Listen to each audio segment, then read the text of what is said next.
আমরা বলতে চাই, দায় চাপানোর রাজনীতি দিয়ে, হত্যা করে, জুলুম করে, জেলে ভরে, রিমান্ডে নিয়ে করে, পঙ্গু করে দিয়ে ইসলামী ছাত্র শিবিরকে দমানো যায় নাই।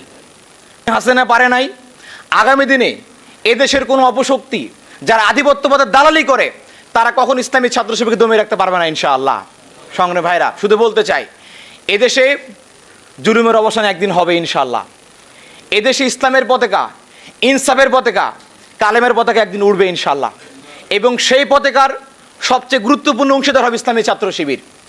আমরা বলতে চাই, যে শহীদদের স্বপ্ন দেখতেন, যে শহীদরা স্বপ্ন দেখে চলে গেছে, জুলাই শহীদ থেকে শুরু করে ইসলামী ছাত্র শিবিরের শহীদ, এদেশের প্রত্যেক সংগঠনের শহীদকে লালন করে আমরা বলতে চাই, শহীদদের স্বপ্ন পূরণ করা ব্যতীত, শহীদদের আব্বা আম্মার স্বপ্ন পূরণ করা ব্যতীত ইসলামী ছাত্র শিবির তার সিলেবাস থেকে শিক্ষা বান্ধব কার্যক্রম, ছাত্র বান্ধব কার্যক্রম এবং দেশের সংকট নিরসনের কার্যক্রম একদিনের জন্য বন্ধ করবে না ইনশাআল্লাহ।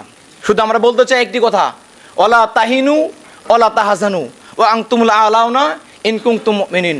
তোমরা হতাশ হও না, তোমরা নিরাশ হও না, তোমরা মুমিন হলে তোমরা অবশ্যই বিজয় লাভ করতে পারবে।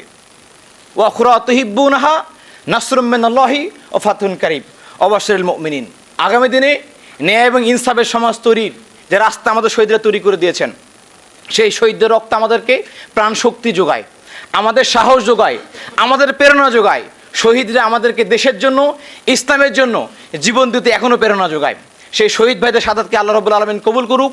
শহীদ সাব্বির আহমেদ ভাই, শহীদ আইব আলী ভাই, আব্দুল জব্বার ভাই থেকে শুরু করে প্রত্যেক শহীদকে আল্লাহ রাব্বুল আলামিন কবুল করুক, সেই দোয়া করে আপনারা এখানে অংশগ্রহণ করেছেন।